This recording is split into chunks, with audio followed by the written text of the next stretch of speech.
శ్రీమాత్రే నమ. జయ గురు దత్తాత్రేయ నమ. ఈ వీడియోలో మనం తులారాశి వారికి అక్టోబర్ 5వ తారీఖు నుంచి 11వ తారీఖు మధ్యలో జరగబోయే వార ఫలాలు పరిశీలించినప్పుడు ఇంచుమించుగా మనకి ఈ వారం 10వ తారీఖు వరకు కూడా రాశ్యాధిపతి శుక్రుడు 11వ స్థానంలో సంచరించడం జరుగుతుంది. దానివల్ల మీకు మీ యొక్క వ్యక్తిగత ప్రయత్నంతో చేసే ప్రయత్నాలు చాలా వరకు ఫలించే అవకాశం ఉంది. చాలా కాలంగా ఆగిపోయినటువంటి కార్యక్రమాలు తిరిగి పునఃప్రారంభం అవడం జరుగుతూ ఉంటుంది. అంటే ఈ శుక్రుడు మీకు అష్టమాధిపతి అవటం వల్ల, అలాగే శుక్రుడు చాలా కళలకి, మీలో ఉన్నటువంటి టాలెంట్కి కారణం అవుతూ ఉంటాడు. మీరు ఒక సినిమా రంగంలో ఉన్నా, లేదంటే ఏదన్నా ఒక పారిశ్రామిక రంగంలో ఉన్నా, ఒక మీడియా రంగంలో ఉన్నా సరే కంపల్సరిగా మీలో ఉన్నటువంటి ప్రతిభకి తగిన గుర్తింపు, తగు విధమైనటువంటి ఆదాయం రావడం జరుగుతూ ఉంటుంది. కొన్ని కొత్త అవకాశాలు కూడా మీకు రావడం జరుగుతూ ఉంటుంది. అయితే ఆర్థిక సంబంధించిన విషయాల్లో మీరు చాలా నిర్మోహమాటంగా వ్యవహరించవలసి ఉంటుంది. సో ఏదైనా ఒక అగ్రిమెంట్కో, ఒక పనికో మీరు తీసుకునే ధనం కన్నా ఎక్కువ ధనం మీకు ఆఫర్ చేయడం జరుగుతూ ఉంటుంది.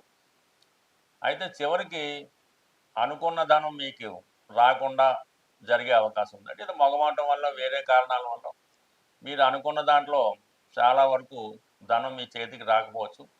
అందుకని ఏదైనా ఒక కొత్త అగ్రిమెంట్ చేసుకున్నా, ఒక వ్యవహారం కుదుర్చుకున్నా నిర్మోహమాటంగా ముందుగానే ధన విషయంలో ఒక ఒప్పందం చేసుకోవడం అన్నది చాలా ఇంపార్టెంట్ విషయం.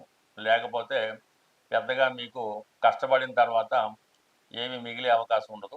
అలాగే మరి ఈ వారం అంతా కూడా మనకి 12వ స్థానంలో రవి గ్రహ సంచారం. అంటే లాభస్థానం ఎంత స్పీడ్గా 2 గ్రహాలు అక్కడ ఉన్నాయో, 12వ స్థానంలో రవి ఉన్నాడు. అంటే వచ్చినంతసేపు ధనం నిలబడే అవకాశం లేదు.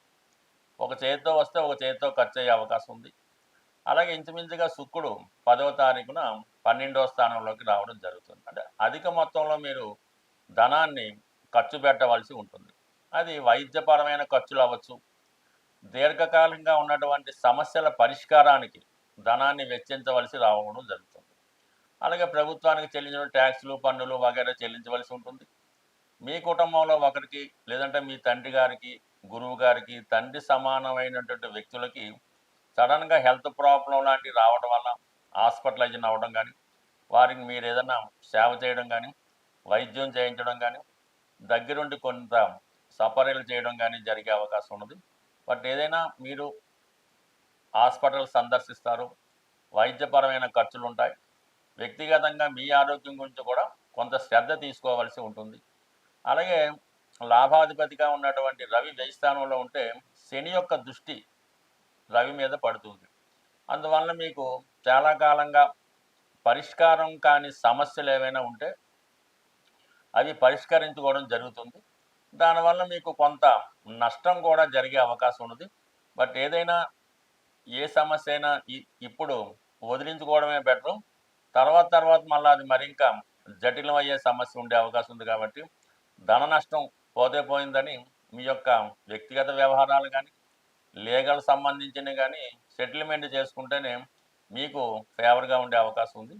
అలాగే రాశి యందు కుజ బుధ గ్రహ సంచారాలు, అంటే సప్తమాధిపతిగా ఉన్నటువంటి కుజుడు రాశి యందు ఉన్నప్పుడు మీలో ఒక కొత్త కోరికలు రావడం జరుగుతూ ఉంటుంది. జీవితాన్ని సౌకర్యవంతంగా, ఎంజాయ్మెంట్గా గడపాలనే ఆలోచన రావడం జరుగుతూ ఉంటుంది. అంటే భాగ్యాధిపతి బుధుడు కూడా రావడం వల్ల సడన్గా ఏదైనా పుణ్యక్షేత్రాన్ని దర్శించడం కానీ, దూర ప్రాంతంలో ఉన్నటువంటి విదేశ ప్రయాణం చేయడం కానీ జరిగే అవకాశం ఉంది. అంటే మొత్తం మీద ఈ రాశి వారికి చాలా వరకు కొన్ని జటిలమైన సమస్యలు పరిష్కారం అయ్యే అవకాశం ఉంది. సాధారణంగా గ్రహాల పరిస్థితి మనకి అనుకూలంగా లేనప్పుడు, గ్రహాల సంచారంలో మనకి గ్రహాలు చెడు ఫలితాలు ఇస్తున్నప్పుడు, మనం తొందరగా గ్రహాల యొక్క అనుకూలత పొందాలంటే ఆ గ్రహం ఉన్న స్థానాన్ని బట్టి మనం పరిహారం చేసుకుంటే చాలా వరకు ఆ ఫలితం మనకి తొందరగా వచ్చే అవకాశం ఉన్నది.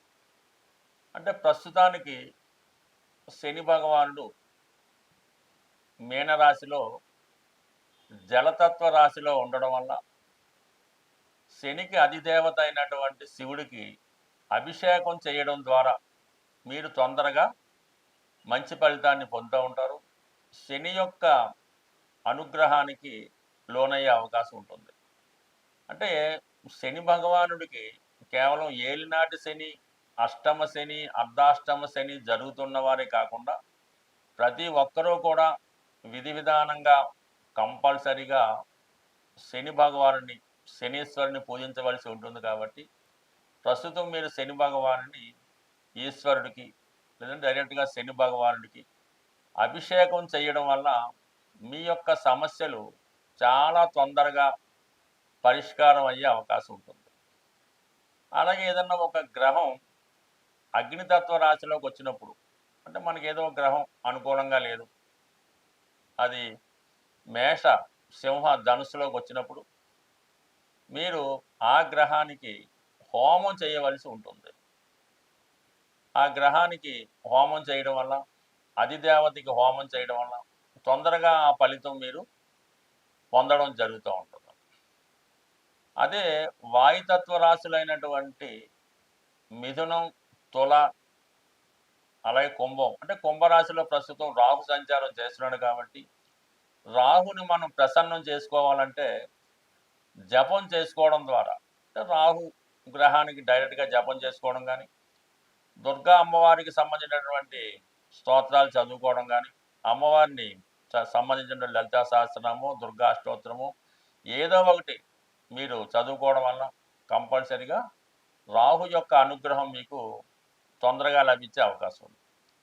అదే భూతత్వ రాశుల్లో ఒక గ్రహం సంచరిస్తున్నప్పుడు కంపల్సరిగా మీరు దానాలు చేయవలసి ఉంటుంది. ఆ గ్రహానికి సంబంధించినటువంటి దానాలు చేయడం వల్ల ఫలితం తొందరగా రావడం జరుగుతూ ఉంటుంది.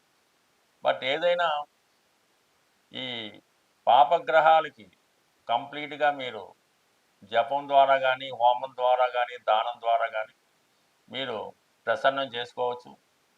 శుభగ్రహాల్ని కేవలం ఆ శుభగ్రహాలకు సంబంధించినటువంటి అధిదేవతల్ని ఆ స్తోత్ర పారాయణం వల్ల, ఆ గ్రహానికి జపం వల్ల కంప్లీట్గా వాటిని మీరు అనుకూలంగా మార్చుకోవచ్చు.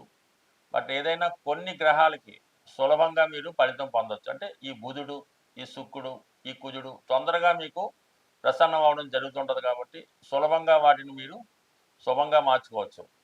అదే రాహువు, కేతువు, శని, గురువు ఒక పట్టాన అవి మనకి అనుకూలంగా మారే అవకాశం లేదు. కాబట్టి వాటికి ఎక్కువ సమయం కేటాయించి ఎక్కువగా చాలా దీక్షగా చాలా ఘనంగా పరిహారం చేయవలసి ఉంటుంది.